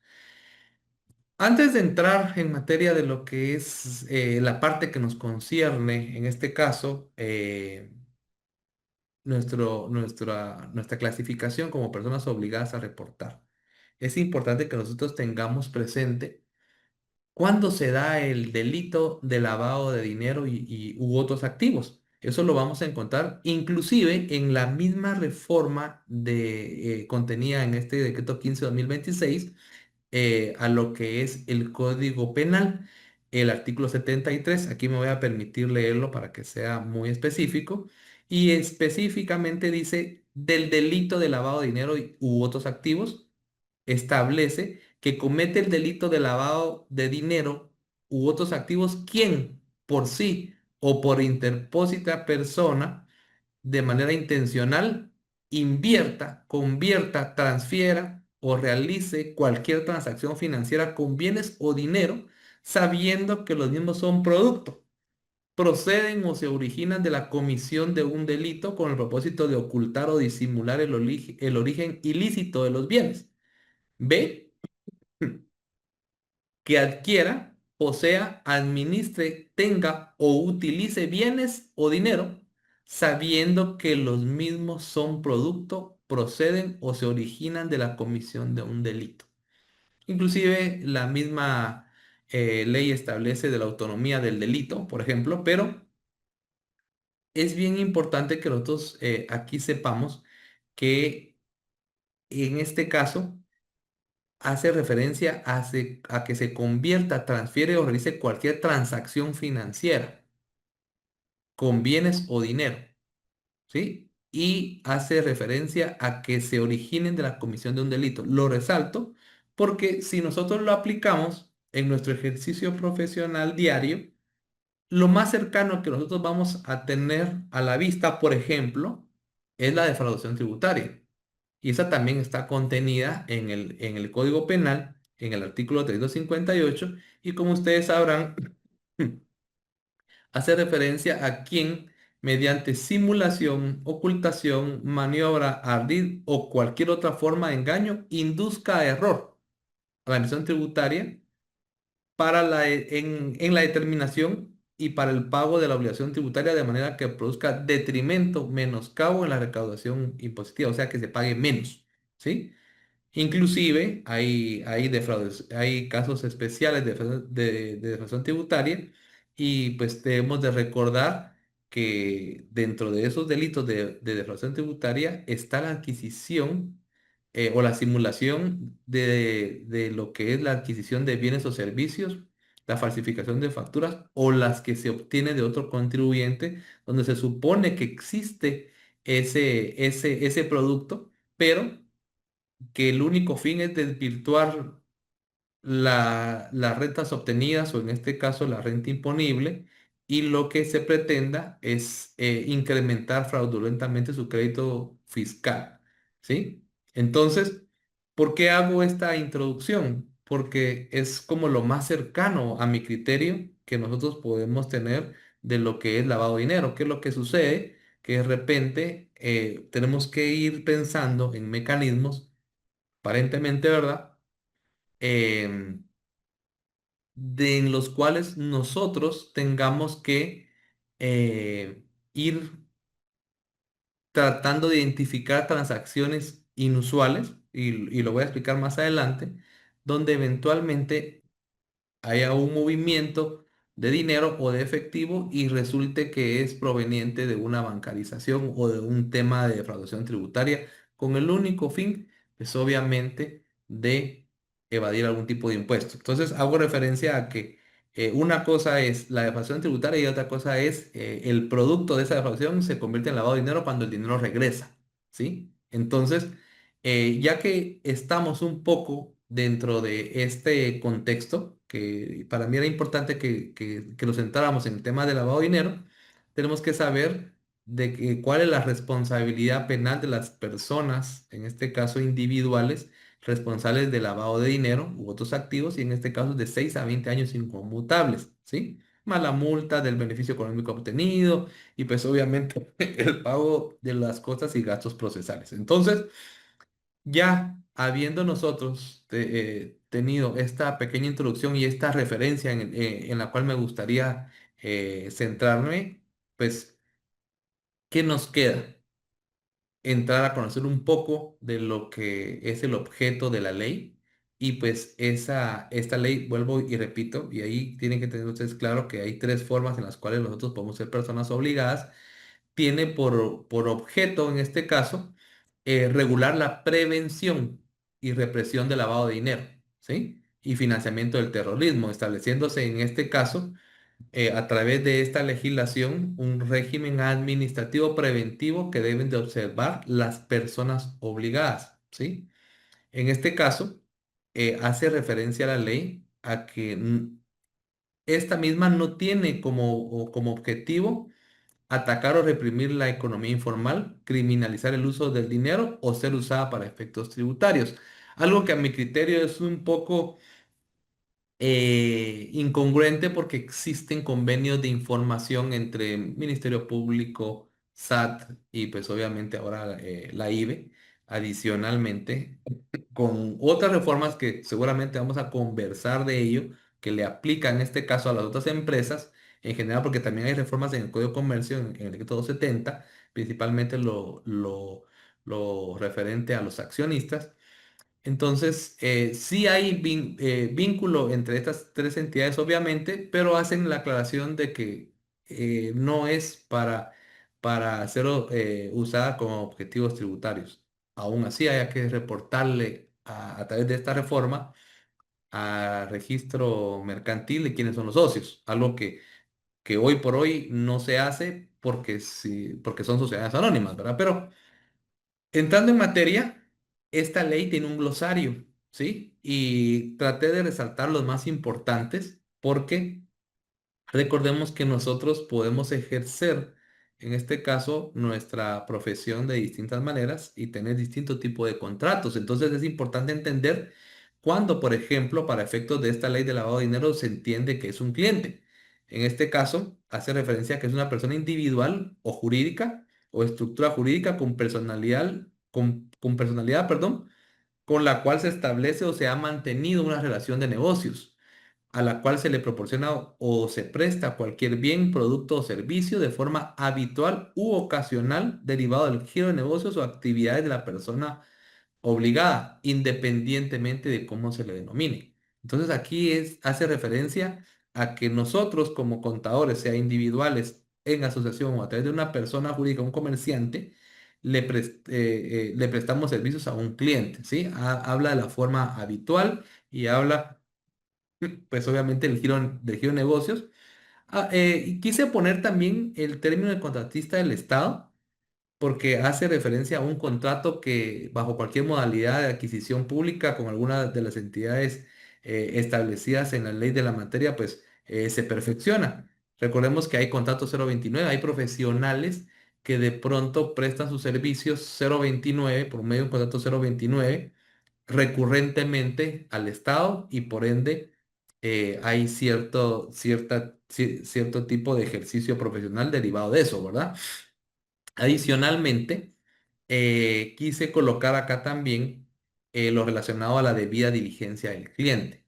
¿A qué me refiero con la debida diligencia del cliente?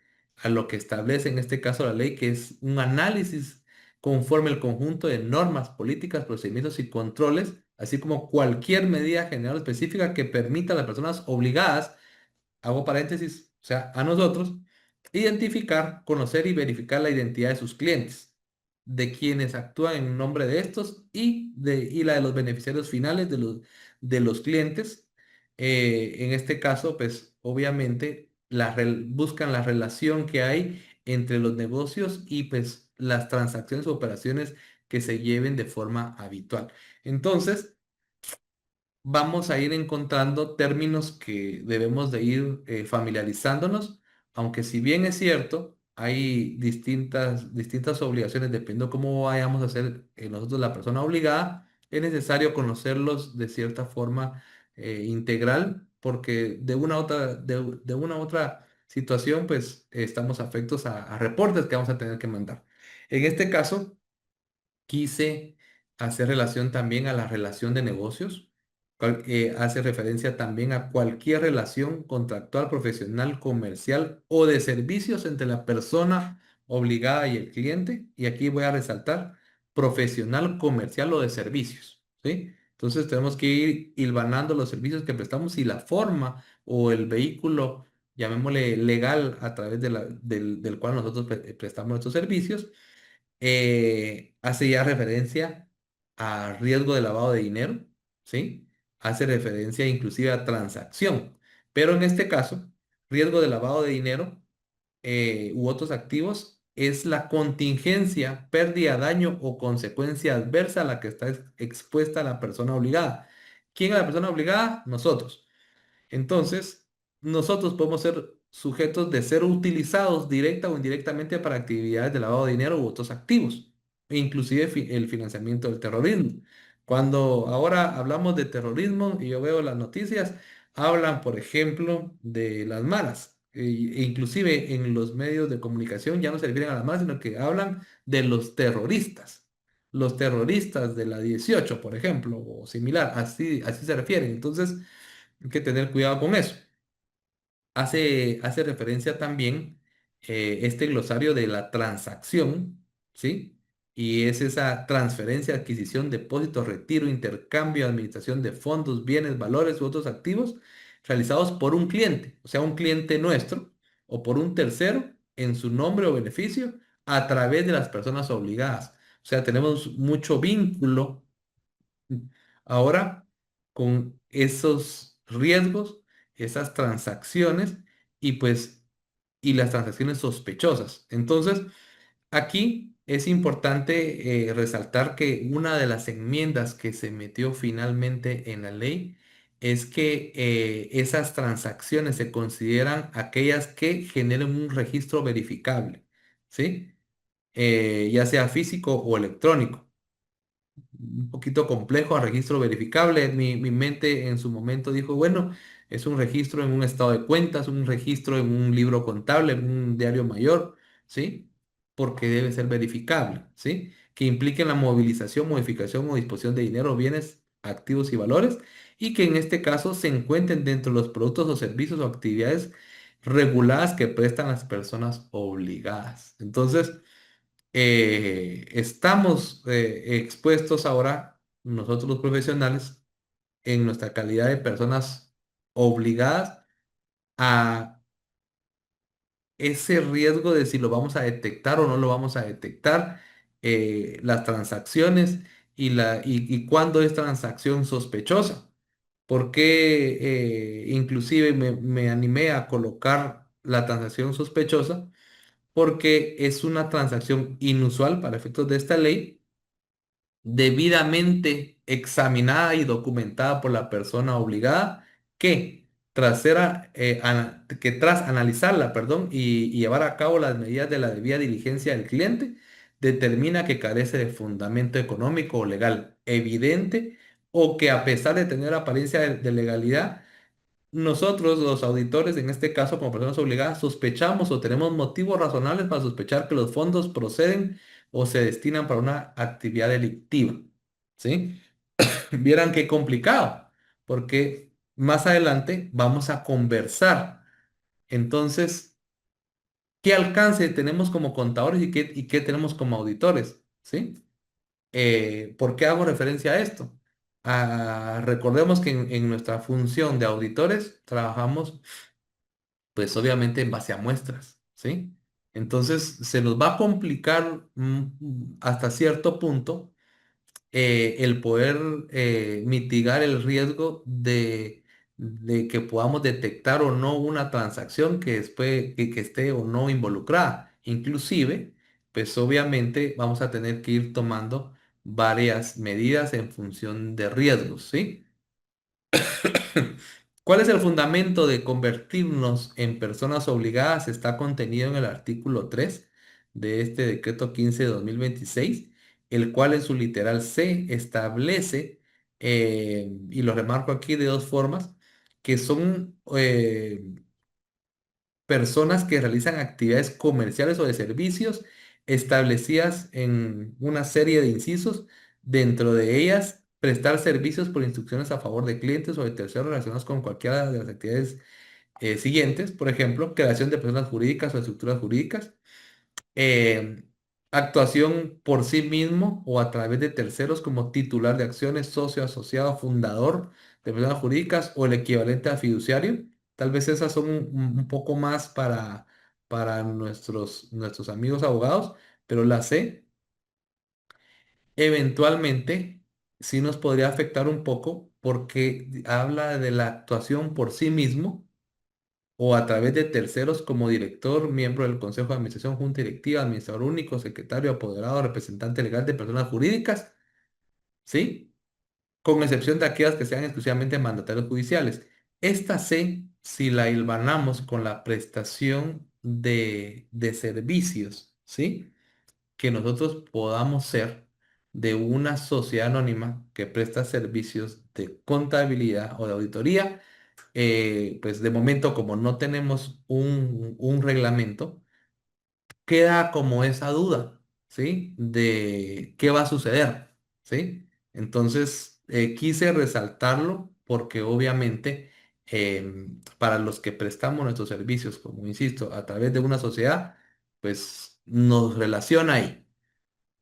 El artículo 3 en su numeral 2 hace referencia ya un poco más específico a a los profesionales universitarios que presten servicios de tipo jurídico, económico, contable y de auditoría. ¿Sí? Aquí hace referencia a profesionales universitarios. De cierta forma excluye a un perito contador, porque un perito contador en este caso no es un profesional universitario. ¿Sí? Pero sí hace referencia a que en este caso se presten estos servicios de forma individual o asociada. Aquí es donde voy a fundamentar cuando les expliqué al inicio de cómo nos podemos asociar sin que medie relación laboral con el cliente. O sea que si yo soy un contador público auditor, pero tengo un contrato laboral, en este caso con mi cliente, no soy persona obligada, pero si soy un contador público auditor que le doy mi factura mensualmente al cliente, soy persona obligada. ¿Qué puede pasar? Por ejemplo, hay empresas o entidades que para pagar nuestros honorarios mensualmente, pues nos dicen factúrenos, ¿sí? Y tal vez nosotros no necesariamente eh, somos profesionales independientes, porque tenemos una relación laboral, sin embargo, está documentada a través de factura. Entonces, solo por esa transacción nos convertimos en una persona obligada a reportar, aunque sea nuestro único cliente. ¿sí? Por eso fue que expliqué anteriormente el tema de las transacciones y de cliente, ¿sí? Y nos hace también referencia en que somos personas obligadas en el término contable y de auditoría en aquellos casos en los que se prepare para un cliente o se lleve a cabo en nombre o representación del cliente cualesquiera de las actividades siguientes: la compraventa, la cesión, la permuta, la enajenación o gestión de actos equivalentes sobre bienes inmuebles o derechos reales u otros relacionados con bienes inmuebles, ¿sí? Entonces, tenemos que tener cuidado de cómo documentamos nuestro ejercicio, llamémosle profesional o laboral, ¿sí? Eso es en el numeral 2 literal I, o uno, perdón. En el cuarto, ahí específicamente nos establece actividades de contaduría y auditoría, ¿sí? Entonces, ahí pues quise resaltar contaduría porque es un término muy amplio, ¿sí? Soy contador, pero estoy o no estoy registrado, por ejemplo, ¿sí? Eh, ¿Qué pasa, por ejemplo, con las transacciones que debo eventualmente de reportar? Entonces, ¿qué pasa, por ejemplo, si en contabilidad tengo que ahora irle a preguntar a mi cliente sobre todos los depósitos que veo en su cuenta? Es bien complejo realmente esto, porque si no se regula adecuadamente, podemos quedar como en un vacío, en una zona gris, donde pues podemos ser sujetos de sanciones, ¿verdad? Cabe mencionar que las actividades profesionales que acabo de enumerar, existe, en este caso a través de la ley, un régimen especial para los profesionales universitarios. Imagínense si no hubieran dejado este régimen profesional, ¿a qué horas nombramos para los que ejercemos liberalmente, ¿verdad? Nombramos en este caso un oficial de cumplimiento, a qué horas nosotros terminamos un manual y cumplimos con una serie de requisitos de quienes sí presten los servicios a través de una sociedad anónima, por ejemplo, ¿sí? Entonces, hago referencia a que este régimen específico es un poquito más simplificado porque no nos compete tener toda la estructura de una persona obligada a reportar, una persona obligada eh, como comerciante, sino que para profesionales, pues básicamente tenemos dos actividades, tres más bien.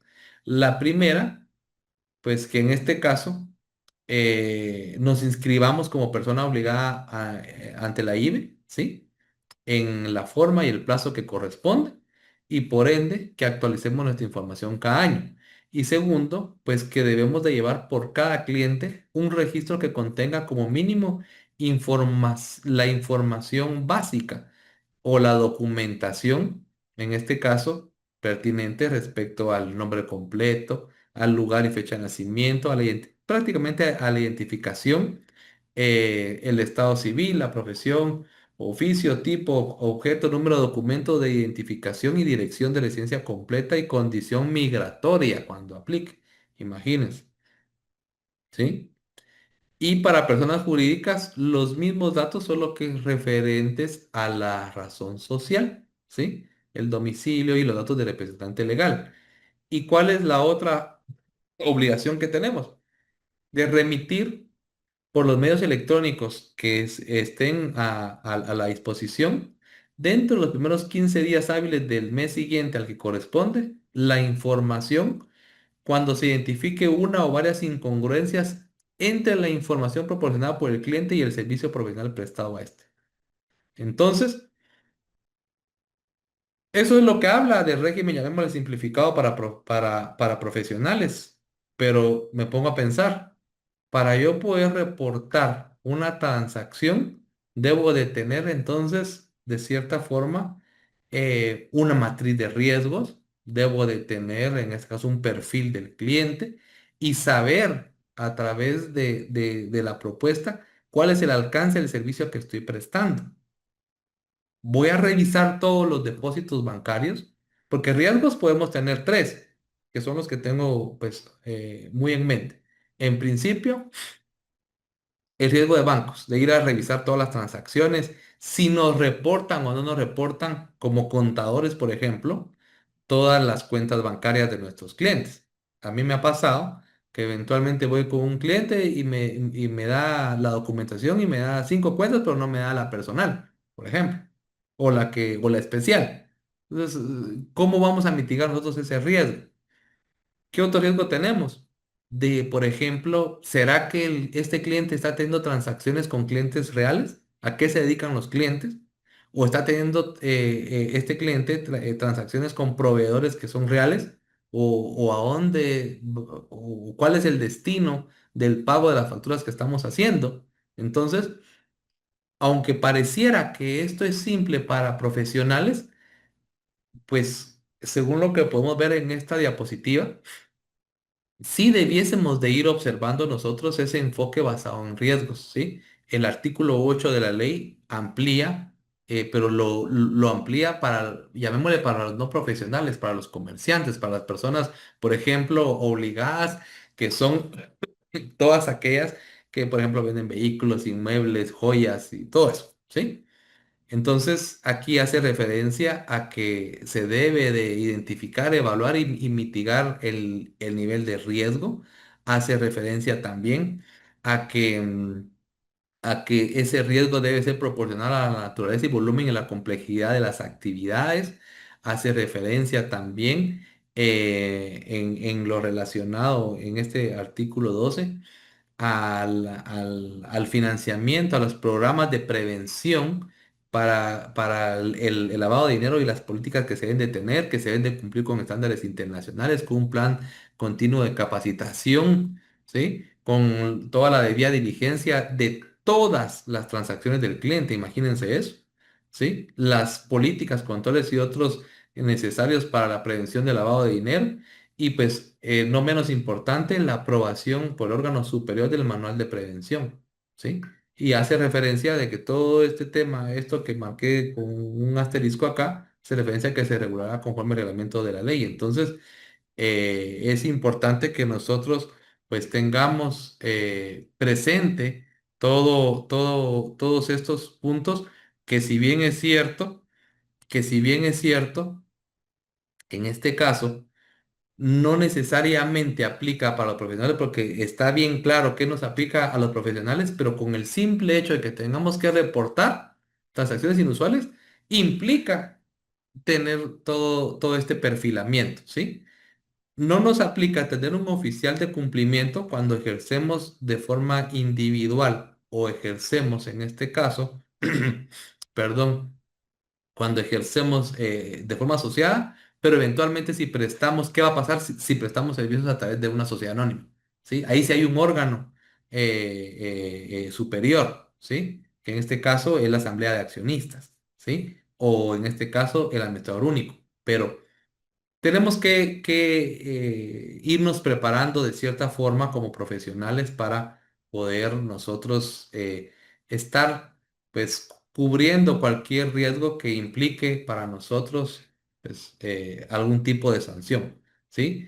Recordemos que el oficial de cumplimiento, según lo que establece el artículo 16 de esta ley, es aquella persona encargado de vigilar el cumplimiento de los programas de prevención que son adoptados por las personas obligadas o los que prestemos nuestros servicios a través de una sociedad. Ese es el temor que yo principalmente tengo, así como del cumplimiento de las obligaciones que establece la ley.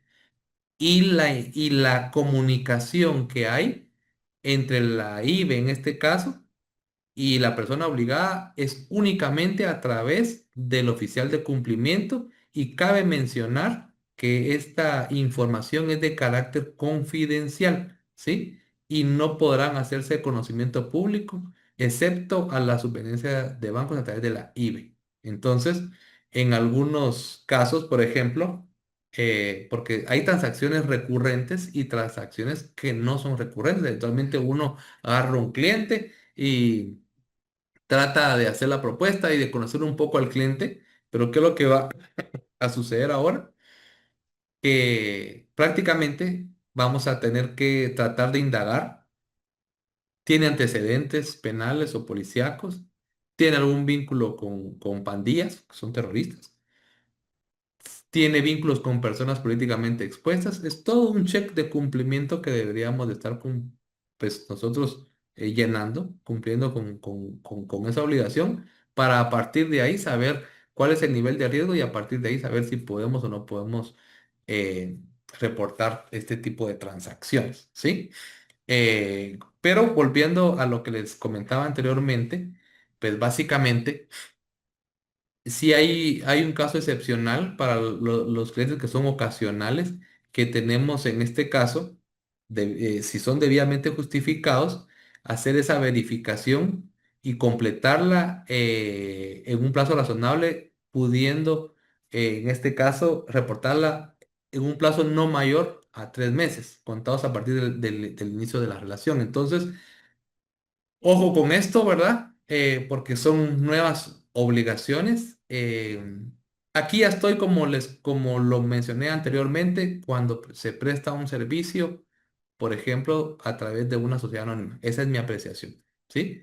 El artículo 28 habla del monitoreo de las transacciones, ¿sí? La recurrencia con la que se deben ahí de implementar las políticas, procedimientos y pues obviamente cómo vamos a poder identificar esas transacciones inusuales, cómo lo vamos a reportar, lo que establece el artículo 30 de esta nueva ley y la prohibición de revelación, en este caso las personas obligadas, sus directores, administradores, funcionarios, oficiales de cumplimiento, representantes legales, empleados, ¿sí? Eso es bien importante porque tenemos que tener planes hasta con los empleados, ¿sí? De esa confidencialidad de revelar a terceros el hecho que se ha remitido o comunicado una transacción sospechosa, ¿sí? O con riesgo de ser sospechosa a la IBI, ¿sí? Entonces, encima de todo lo que tenemos que ver, esta legislación nos establece que debemos de conservar todos esos documentos, expedientes, registros digitales y electrónicos en un plazo de 5 años a partir de la finalización de las transacciones y pues obviamente hace referencia a que esos registros deben ser suficientes para remitir reconstrucción íntegra de las transacciones. Entonces, debemos de conservar toda esta documentación ahí nosotros de forma digital. Y ya lo que son las sanciones sí le aplican a todas las personas obligadas, ¿sí? Esas sanciones, como ustedes pudieron ver, están en un rango de $500 hasta $300,000 y esto va a ser en función de las circunstancias de cada caso, la conducta del infractor y el tipo de persona obligada. Espero que con la literal C del tipo de persona obligada no le vayan a poner eventualmente una multa de $300,000 a, a un profesional, ¿verdad? Obviamente ahí, como bien lo dice aquí este artículo, hay circunstancias del caso, pero imagínense ustedes por un servicio de contabilidad tener algún riesgo para nosotros y encima de eso tener ese estrés de que podríamos ser sujetos de una sanción de $300,000 es para eventualmente afectarnos muy severamente, ¿verdad?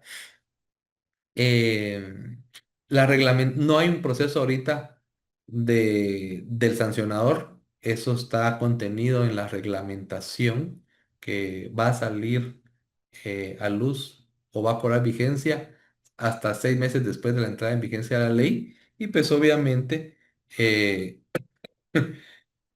habrán mecanismos en el caso de las personas individuales a través de recursos de revocatoria y similar o de apelación. Y eso nos lleva entonces a hacernos cierto tipo de preguntas y tratar de tener respuestas. ¿Qué será más conveniente? ¿Prestar mis servicios de forma independiente o por medio de entidades jurídicas? ¿O ¿Qué vamos a hacer? Por ejemplo, vamos a seguir con sociedades civiles. En algún momento, hace algunos años, no voy a decir muchos o el número porque me van a calcular la edad, pero cuando yo empecé y estudiaba en la universidad, yo trabajaba en una firma que tenía el apellido de A más B más C. Y cuando se iba un socio, y si se iba el C, lo cambiaban por el D. Y así iba cambiando el nombre de la sociedad civil.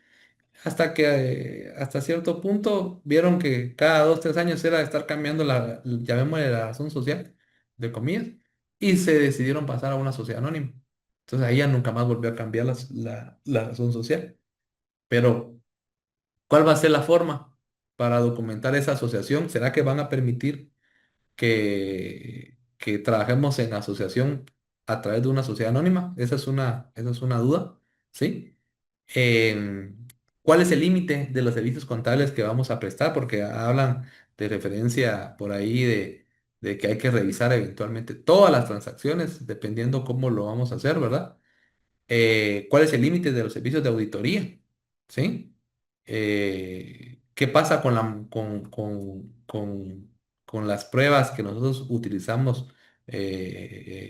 Un sistema de muestreo, ¿sí? ¿Qué va a suceder? Creo que hay algo por ahí que no termina de, de encajar. Y pues obviamente, ¿a qué tipo de clientes voy a atender? De pronto, puedo decir que en la ciudad la realidad es un tanto distinta al interior. De repente en el interior yo veo personas conozco personas que todavía manejan mucho efectivo, ¿sí? Entonces, ¿qué va a pasar con este tipo de transacciones? ¿La vamos a reportar o no? Eh, Cuando vayamos a tratar de atender a un cliente, como le decía, ¿qué le vamos a pedir? Su Infonet, le vamos a pedir sus antecedentes, a qué se dedica, le vamos a hacer una debida diligencia antes. Son preguntas que seguramente vamos a tener que nosotros tratar de responder, tratar de principalmente encontrar un balance, ¿sí? ¿Y cuál sería la respuesta? ¿A qué clientes voy a atender? A los que mi matriz de riesgo permita. Quiere decir de que primero tengo que trabajar en mi matriz de riesgos, pues obviamente hay métodos como la fórmula ABC, AVC, donde eventualmente tengo que establecer cuáles son las amenazas, a qué servicios, a qué cliente le voy a prestar qué tipo de servicios y si tienen algún tipo de vinculación o no, qué vulnerabilidad puedo tener,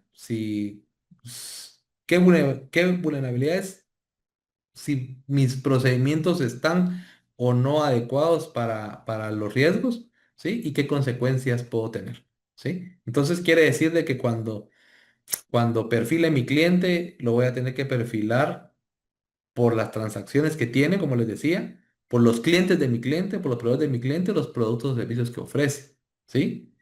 Y cuando digo productos y servicios, por ejemplo, por ejemplo, ¿qué le puedo decir yo? Es una armería, por ejemplo, ¿cómo lo voy a perfilar, verdad? Por la zona geográfica, recordemos que hay zonas donde hay un poco más de conflicto, cierto tipo de empresas en cierta zona geográfica, por ejemplo aquí en la ciudad o en los departamentos que sufren mucho el tema de narcotráfico y como le decía, qué tipo de producto o servicio. Entonces, en conclusión, mis queridos colegas, estamos a la merced de un reglamento. eh, Estamos a la merced de si el presidente va a sancionar la ley así tal cual está, ¿sí? Si se va a publicar. Si eventualmente hay que meterle un poco más de cabeza y va a ser necesario pues salirlo otra vez a ver si corresponde establecer un poco más las reglas y defender un poco el ejercicio de nuestra profesión. Vamos a poder ejercer realmente nuestra profesión o tenemos que discriminar un montón de clientes y entonces ¿de qué vamos a vivir? Creo que hay muchas incógnitas y pues lo conveniente será estar atentos pues a los pasos finales. Entonces con esto yo termino mi presentación. Voy a tratar de responder algunas de las preguntas que tengo por acá. Me dan un segundito. Vamos a ver. Pregunta. Eh, Luis, ¿esta ley ya existe o no? Es el decreto 15/2026, no ha sido publicado porque el procedimiento es que pasa en este caso al presidente para que en este caso la sancione y se publique, ¿sí? En una sociedad anónima con dos socios donde únicamente uno de ellos firma los informes y el otro no participa en dicha firma, la responsabilidad o la aplicación de la ley recae sobre la sociedad como persona jurídica o sobre ambos socios de forma individual. En caso de ser individual, aplicaría únicamente al socio que firma los informes. Miren qué delicado, porque realmente la responsabilidad legal recae sobre el administrador único o representante legal. ¿Quién de los dos, Ronnie, va a ser en este caso el representante legal? La entidad como tal, él es la persona obligada y el responsable es el representante legal. Entonces, esos son de los aspectos que no tienen claridad, ¿sí? Tendríamos que ir haciendo un análisis un poco más complejo, esperar un poco el reglamento a ver qué es lo que va a sacar, pero mi impresión es que nos vulnera un poco el tema de nuestro ejercicio profesional a través de sociedades. Me preguntan sobre la relación de los contratos públicos. Miren, hay dos tipos llamémosle, de contratistas del Estado. El que le presta bienes y servicios y el que ya es precalificado, ¿sí? Entonces, en este caso yo traté de referirme a que podemos ejercer nuestra profesión a través de un contrato 029, ¿sí? Y ese 029, como es una relación de facturación mensual, ¿sí? Aunque sea recurrente, aunque pareciera que tenemos empleo, pero por el tema de la facturación y ser nuestro único cliente, podemos resultar siendo nosotros personas obligadas. Hice la referencia a que la ley establece que debe de existir, en este caso, que no debe de existir relación laboral, pero a veces hay relaciones laborales simuladas inclusive, donde nos exigen facturar para poder documentar el gasto. Entonces, ahí eso nos afecta.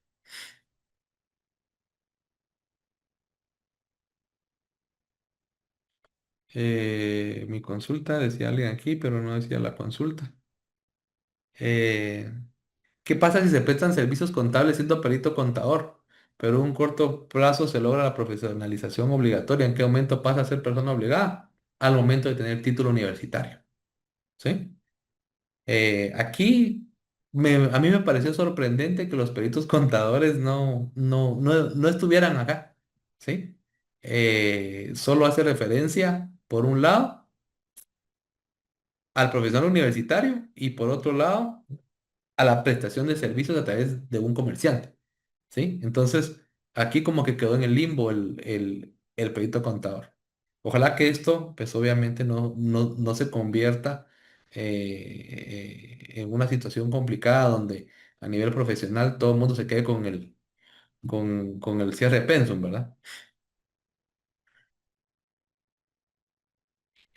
Cabalmente me preguntaban sobre los peritos contadores que hagan contabilidades que no son personas obligadas. Aparentemente no tienen obligación. Se deberá incluir cuenta bancaria del representante legal de una sociedad anónima. No creería si es la cuenta bancaria, en este caso personal del representante legal, no debería de estar eso en la contabilidad o dentro del alcance, en este caso, de reporte de transacciones sospechosas. En base a esos requerimientos, a los clientes ya no van a querer que les realicemos auditorías. Es complejo, ¿eh? Imagínense, vuelvo y digo yo, me llaman por un servicio, deme primero toda su información y veo si lo puedo atender. Un poquito complejo. Dice alguien, no entiendo mucho lo del oficial de cumplimiento. ¿Debo contratar a una persona o asignar uno en la IBE? Abimael, si en este caso presta sus servicios a través de una sociedad anónima, seguramente habrá que nombrar uno, ¿sí? Si presta sus servicios de forma independiente, no tiene necesidad, y es profesional, no tiene necesidad de, de, de nombrar un oficial de cumplimiento. Dice la ley establece que un auditor queda establecido como persona obligada si ofrece servicios de contabilidad y auditoría, pero dar asesorías administrativas capacitando, desarrollando manuales de cumplimiento normativo. Debo inscribirme en la IBE. Pensaría yo que no. Hay que ver el reglamento, ¿verdad? Aunque es una contradicción por ahí porque si nos vamos a la jerarquía de la normativa, de las leyes, el reglamento no es superior ahí a la ley, pero el tema es al documentar adecuadamente la propuesta y el alcance del servicio que vamos a prestar. Porque si de pronto yo soy contador, soy persona obligada, pero trabajo como encargado de recursos humanos, por ejemplo, no estoy viendo necesariamente la contabilidad ni las transacciones, entonces mis reportes deberían de ir a cero. Hay que ver qué va a decir el reglamento, ¿verdad? Eh, ¿Qué pasa con empresas que están constituidas como sociedad civil? Esta ley aplica a todos los socios, al ambiente legal o a ambos. Fíjese que la sociedad civil normalmente, o mi experiencia, ¿verdad? La sociedad civil lucrativa, que inclusive hay sociedades civiles por acciones. De las sociedades civiles, lo que uno hace es tener, en este caso, el compromiso del ejercicio profesional. Entonces, seguramente la sociedad civil tiene que reportar como tal, ¿sí? Bajo, bajo el tema de los requisitos universitarios, ¿sí? De los profesores universitarios, porque sí los ligó, ¿sí? Sí los ligó, pero dejó fuera por ahí la ley el tema de las sociedades anónimas. Si prestamos nuestros servicios a una empresa obligada, ¿cómo quedamos siempre como obligados? Sí, seguramente, porque la empresa, por ejemplo, un banco es persona obligada y ya debe de cumplir con sus obligaciones y nosotros con nuestras obligaciones. Son dos cuestiones totalmente separadas. Eh, Me refería con mi pregunta a que según entiendo esta ley de lavado de dinero ya existe hace años donde menciona que como auditores somos obligados. Sí. Lo que pasa es de que no era tan específica, ¿sí? Hacía referencia también a los auditores y a los reportes que debemos de inclusive mandar nosotros por los informes que le realizamos a las personas obligadas y que se deben de cargar. Pero ahorita se amplió un poquito más, ¿sí? En el caso de las personas individuales se deben de registrar las cuentas personales aparte de las cuentas que se usan para los movimientos de su empresa. Fíjese que en este caso hace referencia a las transacciones que nosotros revisamos de nuestros clientes. Tenemos que lograr separar dos cosas. Nuestras transacciones personales de las transacciones de los clientes. Y nosotros somos personas obligadas por las transacciones de nuestros clientes, no por las propias. Entonces, creería yo que nosotros no debemos de registrar nuestras cuentas bancarias. ¿Sí? Sí, quiero ver si tengo alguna otra pregunta. No, creo que ya las respondí todas. Pues, ¿qué nos queda? Perdón. ¿Qué nos queda, mis estimados colegas y amigos? Pues obviamente tratar la manera de estar al pendiente de esa reglamentación. Lo ideal sería que como gremio tuviéramos participación en la redacción de este tipo de iniciativas, en la redacción o tener cierta intervención en la elaboración del reglamento y proponer y similar. Eso es algo que a nivel gremial debiésemos de trabajar, nuestras autoridades deben de trabajarlo, ¿sí? Creo que de repente vale la pena tener esas mesas interinstitucionales, participar activamente para que eventualmente este tipo de situaciones pues no nos caigan como en frío y que obviamente no resultemos nosotros siendo afectados por cuestiones que redactó alguien más sin tener el pleno detalle, el pleno conocimiento de la realidad del ejercicio de nuestra profesión, ¿verdad? Entonces, yo creo que, que ahorita sí es conveniente pues que tengamos la incidencia que debemos de tener si bien es cierto, hemos sido personas obligadas, no tenían, llamémosle la armadura y los dientes, la legislación anterior y me podría atrever a decir que del 100% de los colegiados y mucho un 1% se registró. Tal vez mi apreciación sea errónea, pero con la mayoría de colegas que yo platico, pues no mencionan que hayan sido, que estén con sus manuales de cumplimiento y todo lo que anteriormente o que actualmente está vigente, ¿sí? Sin embargo, ahora fue un poco más específico, hay cierto tipo de transacciones, cierto tipo de reportes y similar, pues esperemos que en este caso no nos afecte tanto en el tema laboral, en el tema profesional, y pues que obviamente podamos seguir ejerciendo nuestra profesión adecuadamente. Entonces, con esto doy por terminado. Les agradezco siempre su participación. La grabación va a estar disponible si alguien más la quiere ver. La presentación también la vamos a colgar en un lugar. Se suscriben a un link que vamos a mandar y la pueden ir descargando. En cuanto tengamos, en este caso, el documento final de lo que es este decreto 15/2026, también podemos compartírselos y pues no me resta más que agradecerles su atención, siempre su apoyo y recordarles de que nuestra agrupación haya estado presente y seguimos trabajando por el bien de nuestro gremio. Que tengan muy linda noche, que sea de mucho descanso para ustedes y estemos siempre atentos de nuestras redes sociales. Se me cuidan. Feliz noche.